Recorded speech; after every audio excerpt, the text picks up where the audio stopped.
Combati o bom combate, acabei a carreira e guardei a fé.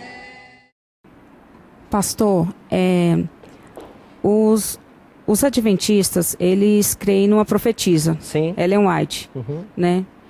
E eu li alguns escritos e também algumas pesquisas que eu fiz, e você falou em coerência.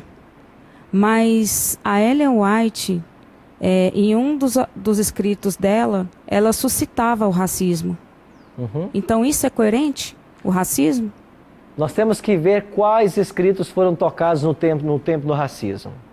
Nós precisamos trazer esse texto aqui para estudá-lo. Você se lembra a obra que você leu? Ok. Então nós precisamos então ver o texto para analisarmos depois com você. Tá? Lilian. Pastor, sobre o comentário que eu fiz no primeiro bloco. Aham. O livro da Ellen White é Mensagens Escolhidas.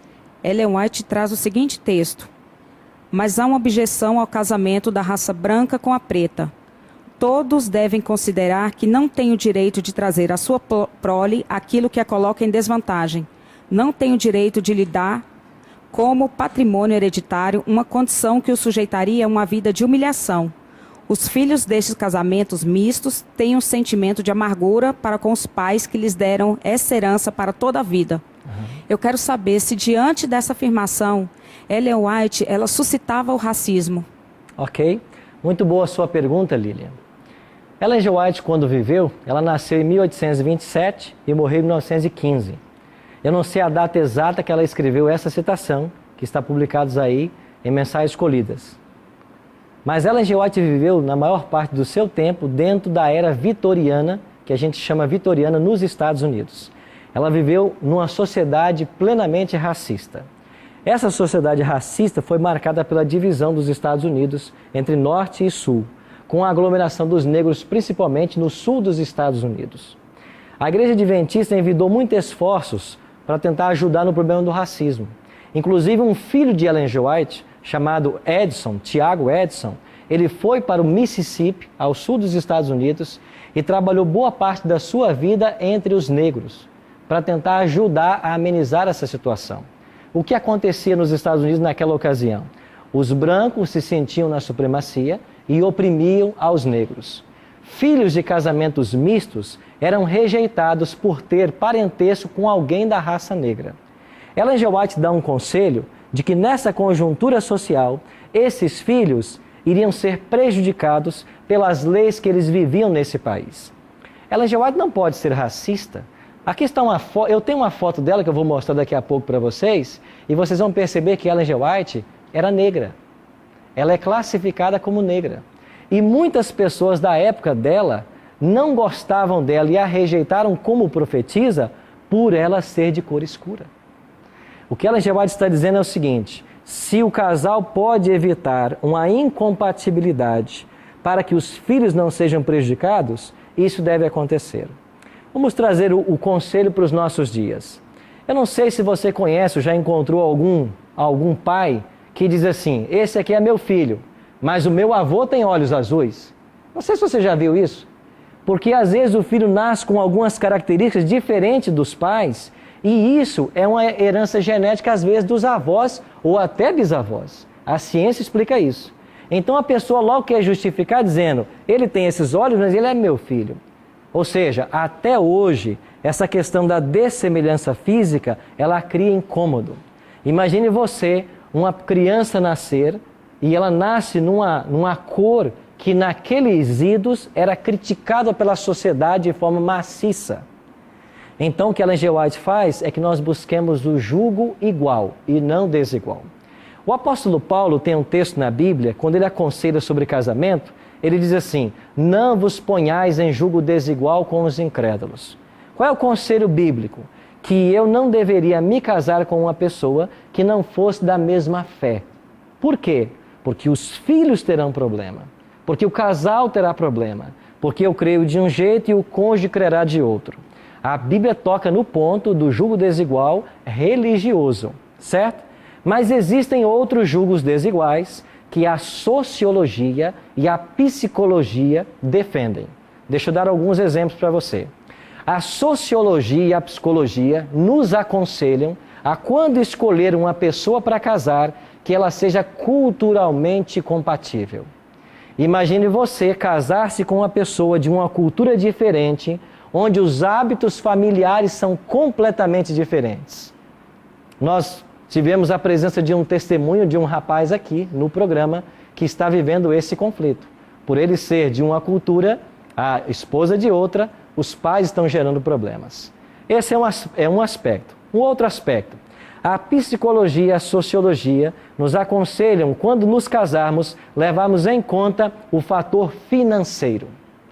Imagine você, numa sociedade latina e machista como a do Brasil, um homem que tem um serviço simples, talvez braçal, que sobreviva de um salário mínimo, casar-se com uma doutora pós-graduada.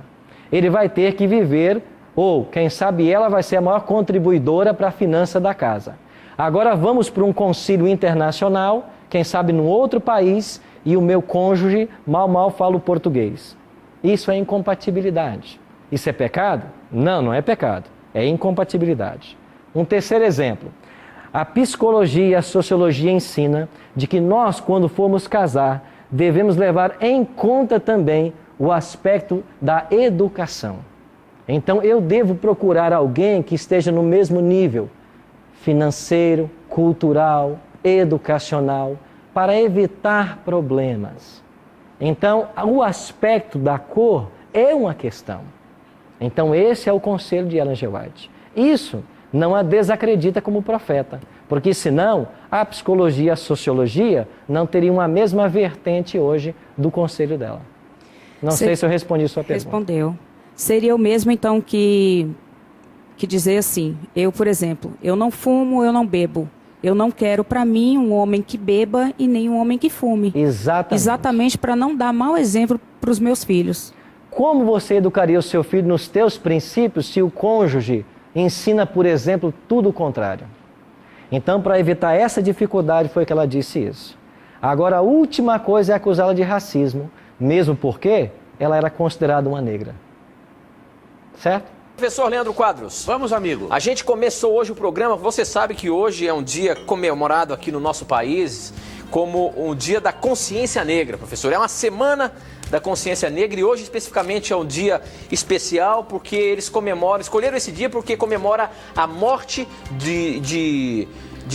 do Zumbi, que era um defensor da raça negra, desde lá do tempo da escravatura, professor. E olha que tem uma citação da senhora Ellen White que simplesmente é intrigante. E é um dos textos onde mais se recebe crítica em seus escritos com relação à acusação de que ela era racista, professor. Sim. Justamente por causa desse texto aqui, que eu acabei de ler aqui na abertura do programa. Agora, Ellen White, essa mulher que nós reconhecemos como profetisa, que a Igreja Adventista do Sétimo Dia reconhece como profetisa, ela era uma racista, meu amigo? Afinal de contas, ela era americana e no tempo que ela vivia, essa questão do racismo entre pretos e brancos era muito forte. Como é que fica isso, professor? Pois olha, essa é uma questão interessante de nós abordarmos no programa, porque existem muitas pessoas sinceras, é claro, que leem essa citação de Ellen White, mas também existe muita gente tendenciosa que lê essa citação, não analisa o contexto histórico no qual essa citação foi escrita, e muitas pessoas tendenciosas também não analisam outras citações de Ellen White a respeito do apreço, do carinho e da consideração que ela tinha para com os negros. Mas antes eu gostaria de mostrar, antes de explicar essa citação de Ellen White, mostrar o que a Bíblia diz a respeito do racismo. Por exemplo, em Romanos 2:11 encontramos o seguinte: pois em Deus não há acepção de pessoas, ou não há parcialidade. Deus não julga uma pessoa melhor ou menor por causa da sua raça, por causa da sua cor. Por isso, para aquele que é cristão de verdade, não pode haver manifestações racistas na vida dele. Se há manifestações racistas na vida desse indivíduo, é porque ele ainda não conheceu plenamente ao Evangelho, não conheceu plenamente a Jesus Cristo, não conheceu plenamente aquilo que Deus ensina na sua palavra, quando afirma em Romanos capítulo 3 que todos pecaram, independente de cor, e que todos, independente de cor, precisam da glória de Deus, como está em Romanos 3, 23.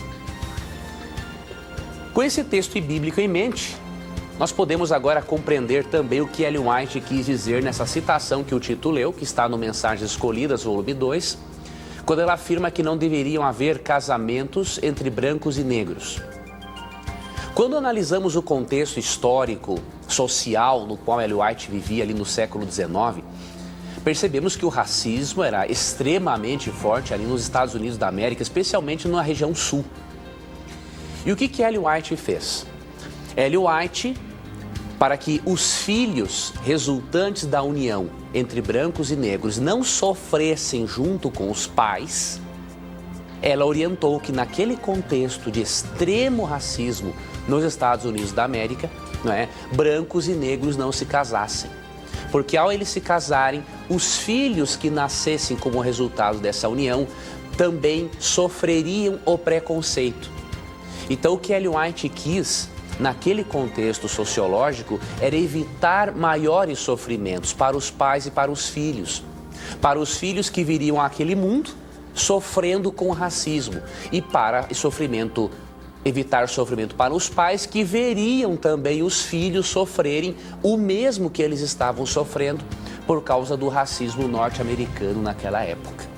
Então há um contexto sociológico por trás dessa citação. Além desse contexto, o que muitos críticos desinformados não fazem é analisar outras citações de Ellen White a respeito dos negros. Por exemplo, eu separei aqui um livro, que é o livro Testemunhos para a Igreja, no volume 9, que aqui contém também uma série de cartas e de conselhos espirituais de Ellen White. Aqui, na página 223, no capítulo 25, por exemplo, tem um título intitulado assim, Consideração para com os obreiros negros. Eu queria que a câmera só mostrasse esse subtítulo para o nosso telespectador ver. Olha aqui, Consideração para com os obreiros negros. Obrigado, meu amigo. E neste capítulo ela tem citações importantíssimas que mostram que Ellen White nunca foi racista. Olha, por exemplo, que ela começa dizendo assim, na página 223, a religião da Bíblia não reconhece casta ou cor. Desconhece posição, riqueza ou honras conferidas pelo mundo. Deus avalia as pessoas como pessoas. Para Ele, o caráter decide o seu valor.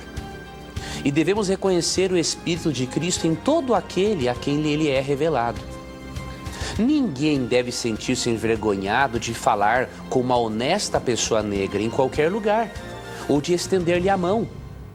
Aquele que vive na atmosfera de Cristo será ensinado por Deus, aprendendo a considerar os homens como Deus os considera. Nossos obreiros negros devem ser tratados com consideração. Nem sempre tem ocorrido isso. Esses homens devem ser estimulados a obter um amplo conhecimento da verdade. Devem aprender a como se tornar eficientes ao ensinar a verdade a outros. Quando se empenharem diligentemente na obra, devem receber a recompensa material por isso. Lembre-se que eles necessitam de pão. Então perceba, Ellen White tinha aqui citações bonitas, dizendo o seguinte, a religião da Bíblia não reconhece cor. Ela fala aqui que devemos reconhecer o Espírito de Cristo em toda a pessoa que permite Cristo habitar nela, seja branca ou negra. E ela até incentiva que os obreiros negros que trabalham na pregação do Evangelho sejam devidamente remunerados. Então você percebe aqui neste capítulo muitas coisas importantes. Por exemplo, no capítulo 25 ela fala para termos consideração para com os negros. Já, por exemplo, aqui neste outro capítulo interessante desse mesmo livro, no capítulo 22, intitulado Chamado a Obreiros Negros, ela mostra o quanto Deus quer usar as pessoas negras também para a pregação do Evangelho. E aí você vai também para o capítulo 23. Proclamação da verdade onde existe antagonismo racial. Ela dá dicas de como os negros poderiam se portar em lugares onde o racismo era muito forte, né? E aí você vai também para o capítulo 24 e ela diz assim, a questão da cor da pele. E aqui ela mostra que é plano do inimigo de Deus colocar na mente das pessoas a ideia de que os negros são inferiores aos brancos, não é? Então perceba, querido amigo, querida amiga, em hipótese alguma, de acordo com este livro da própria Ellen White, em hipótese alguma ela foi racista. Quem afirma isso ou é desinformado ou é uma pessoa de má fé, né, que não estudou tudo que realmente ela diz sobre o assunto. Em outras ocasiões, aconteceu uma coisa interessante, na época em que o filho de Ellen White, William White, era vivo, ela incentivou grandemente a este filho a reunir recursos financeiros para alfabetizar os negros que não tinham condições, né, de obter instrução escolar. Inclusive, um barco foi construído por ele, não é, para que ele pudesse ir até vilarejos longínquos para poder evangelizar os negros, ajudá-los a aprender a ler e a escrever. E a Ellen White desprendeu do próprio recurso financeiro dela para fazer essa obra assistencial. Então não tenhamos dúvida alguma, a Ellen White deu um conselho num contexto específico e ela nunca foi racista. E se um crítico, depois dessas evidências, continuar sendo crítico, aí é porque ele tem má fé mesmo. E aí devemos ignorar o que ele diz na esperança de que Deus ilumine a consciência deturpada dele para que ele compreenda a mensagem do Evangelho e especialmente para que ele leia os escritos de Ellen White com olhos corretos e não com os olhos do preconceito.